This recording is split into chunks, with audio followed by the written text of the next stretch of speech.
Hello, I'm Rebecca the Maths Lady, and welcome to this video series which is all about facing the serious challenges of teaching primary maths effectively post-lockdown in the 2021-22 academic year. This video is all about teaching Year 3 in England, which is pretty much equivalent to P4 in Scotland, or it's age 7 to 8 if you're anywhere else. I'm going to refer to it as Year 3 in this video. In this video, I'm going to describe the reality of the challenges teachers are facing, and I'll explain some of the teaching strategies you can use to address them effectively. Then I'll talk a little bit about the apparatus you might need this year, because obviously this is a good time when there might be some budget available and you might be able to get your hands on some great tools that are going to help you. So the children you're receiving into Year 3 have had a really seriously disrupted education in their previous 2 years.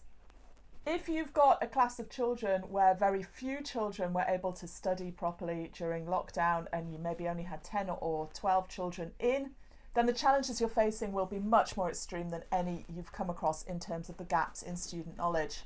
So I'm going to suggest you use two strategies to address this. One is to use starter activities at the beginning of your day, which are going to be highly differentiated and will fill the gaps in student knowledge and will help all your students to develop their mathematical fluency. And then in your main teaching, I'm going to talk about how you can teach in ways that will grab and engage all your children, even if they have substantial gaps in their foundational maths, and enable them to understand the big ideas they're supposed to learn this year. And if you use these two methods together, by the end of the year, everything should fall into place and your children should have made superb progress. So first of all, what I'm suggesting is that when your children come into class at the beginning of the day, you have targeted work prepared for them to build their mathematical fluency. About 10 minutes work. So there are lots of free worksheets on my site which are really suitable for this, and I want to emphasize this one. This is such a crucial skill to develop at this stage. This question 68 add 5, it's all about breaking the 5 into a 2 and a 3 and making the step to 70 and then the step to 73. And of course, counting beads are absolutely crucial for the children who are struggling to really deeply understand this, because they see the colour change. And what's going on here is that they're partitioning their small numbers again, which is a crucial key stage 1 skill, and they're learning to subordinate that partitioning, to use that partitioning to help them to do more complex maths. And that's what they're going to have to be able to do this year. So as you're working on this worksheet, they've got to be able to show 68 on these beads. And obviously, if they can't do that, that's going to stand out a mile, and you'll be able to identify that and work with the children who are struggling. And then they've got this great fluency practice. And when they're good at that, you can move on to the fast subtraction sheet, which is a little harder. But again, they're practicing their partitioning of their numbers up to 10, and they're learning to subordinate the partitioning of the numbers up to 10 into more complex calculations. And if there's one thing children need to nail at the beginning of Year 3, it is this. It's going to make such a difference to the way they learn maths this year if they can do this at the beginning of the year. So you want to give children these sheets again and again until you know that they deeply get it and they are flying through these questions and getting them right, and they can imagine the counting beads in their head so they no longer need to touch them. The next worksheet I would use would be a worksheet of calculations within 20. This is another one from my site. All these worksheets can be downloaded from www.authenticmaths.co.uk/worksheets, and they all have links at the bottom. If you click through, you go to a site where you can download a version of this that will auto-generate more examples of the same worksheet. Same standard, just different numbers in the calculations.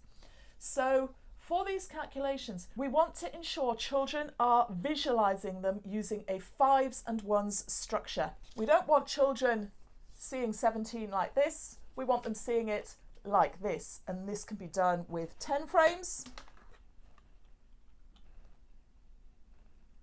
Obviously here you'd have a full 10 frame as well. It can be done with your coat hanger. It can be done with fingers and toes, as is shown in the worksheet. If you see your toes as being your 10 and you put your hands like this next to your toes, that's a 17. And it can also be done with rake and rakes. They're coming into a lot of schools this autumn, and if you're getting them, I would use them alongside this worksheet so that the children are moving their beads and you can see their deep understanding of these questions. A child is trying to do a question like 17 subtract 4. If they can see this structure, they can see the 4 disappearing and they can see the 13 that's left. It's these subtle lower level skills in maths that we don't remember learning as adults, and some of us never learnt them, which is why some of us struggle more than others with maths. So when you first introduce this worksheet, make sure children are using some apparatus and really communicating with you that they understand. And if they do, that's fine. You can move on really quickly. If they're struggling with that, this is a good stage to work at. If they're struggling seriously, then there's also this worksheet, which is just calculations within 10. So you can take them back a level. And as they're doing these worksheets, watch their digit formation, because that might need some intervention at this stage too. And you could use this 10-minute slot just to get them drawing digits correctly. Moving on from that, here's another worksheet that's really nice to do.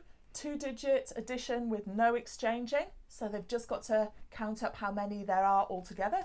You could get them to write the formal column additions that go with these questions. And there's 4 versions of this worksheet. There's the addition with no exchanging, the addition with exchanging, subtraction without exchanging, and subtraction with exchanging. Now, you will have some children who are flying with all of this. So once you've shown them those worksheets once, you know they're ready to move on. And you want some lovely mental arithmetic for them. Some schools use these Doodlebugs books. They're absolutely great. It might take you a week or so to get them in. They've just got 10 questions with numbers to 50. And if children finish them, there's a gorgeous picture for them to work on and develop and create something with. And if they fly through that, there's a second book which uses the numbers up to 100 to set some slightly more difficult questions. Of course, if you've got children who are really flying at maths but are struggling with their phonics or their literacy in some way, you can use this 10 minutes for them to do some work on subjects outside of maths.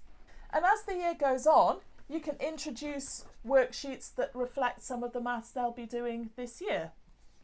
Again, all of these are available from authenticmaths.co.uk/worksheets. They're all free. They all have the click-through facility for Jeff's notebooks. Jeff Kutcher, who created this worksheet, is just an amazing guy who was locked down in Spain right through lockdown and has done this. He created these versions for me that are so easy to download free from Facebook. But for his version, you need Adobe Acrobat Reader, which is a free download. And then when you download his version of the worksheet, you can generate as many as you like with and without answers, which as you go on through year 3, and maybe you're doing worksheets on multiplication by 2 for your fluency, it can be useful to have his version with the answers as well. One other resource I recommend for this stage of the day are the Propeller Rapid Recall whiteboards made by this company Propeller here. They're concept checkboards and they've got the wipe off pens so children can check all of their year 2 concepts.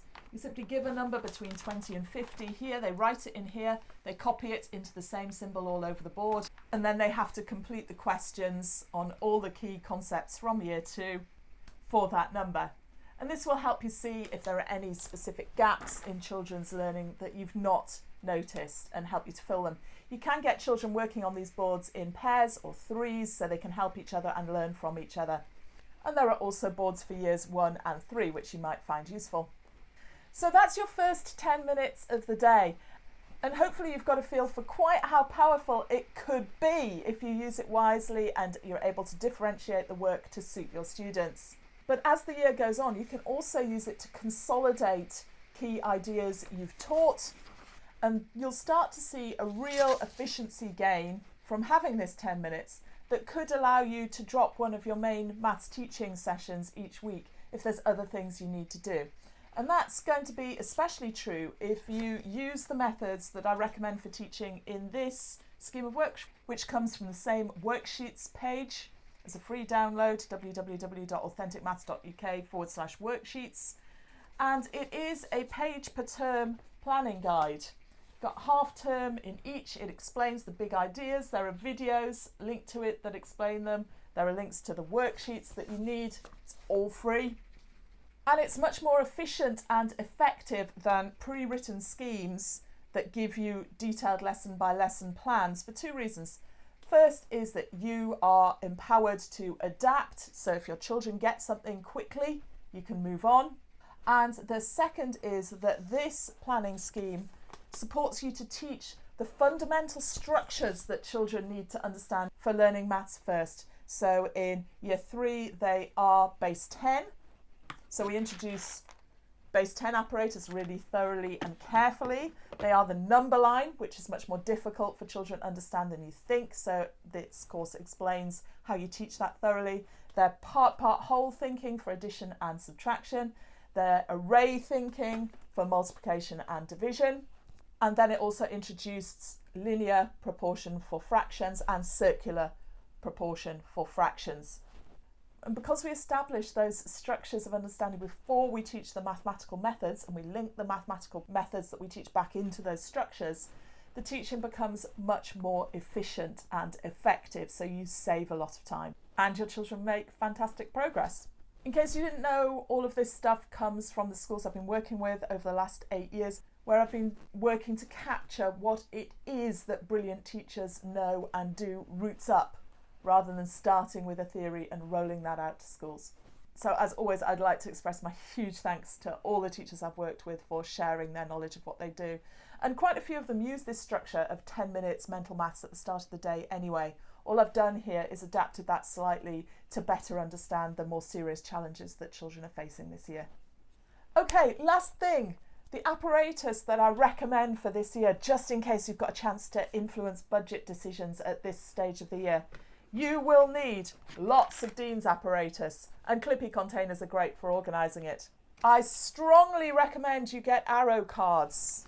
Lots of children struggle to read numbers in the correct order, and they find it so helpful just to be able to use these to copy a number and then see which digit is the hundreds, which is the tens, which is the ones.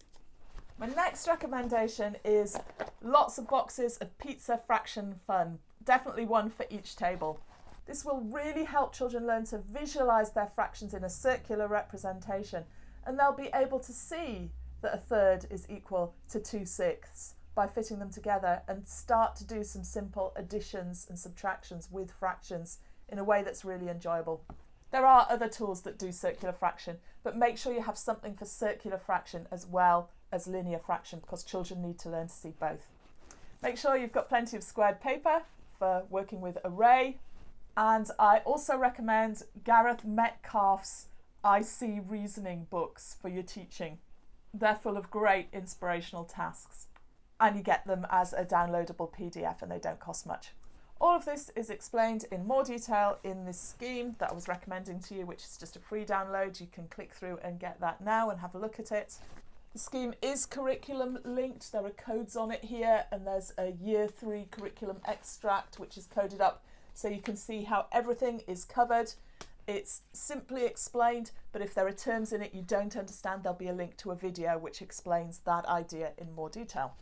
Of course, if you have a pre-written lesson by lesson scheme that's great, then I'm not suggesting you chuck it out. All I'm suggesting is that you use it where you think it's the right thing to do, and that you're empowered to work in different ways if it's not working for you. My last tip would just be to come back to this and respect the importance of children learning to subordinate partitioning. And you can consolidate this as they get going on their column addition and subtraction at the beginning of the year. Check that if they add the 8 and the 7 in a column addition, they're seeing the 7 breaking into a 2 and a 5, or they're using a similar shortcut. Children need to move on from counting on one at a time or back one at a time for their additions and subtractions when they pass a multiple of 10 really quickly at the beginning of this year, or they're going to struggle. In the schools I've been working with, we have not had children coming out of the top of primary school showing symptoms of dyscalculia, and we're convinced that this is one of the reasons why because at the age of 7 we make sure that all children are subordinating partitioning, and all teachers over that age are trained to recognise if children are not doing that and to intervene to make sure that they are. So if children come in from other schools, that's addressed immediately. Okay, it's been an awful 2 years. You have been amazing to have survived it. I really hope you're going to enjoy your teaching this year. I'll be here to help you all the way. You can always ask questions under the videos or in my Facebook group, which is Expert Primary Maths Teaching, or you can come to my live streams, which are 9 o'clock every Sunday morning, British time, on the Rebecca the Maths Lady YouTube channel, and ask me anything live. The tougher the challenges you're facing, the more I want to know so that I can understand them and puzzle out how to help.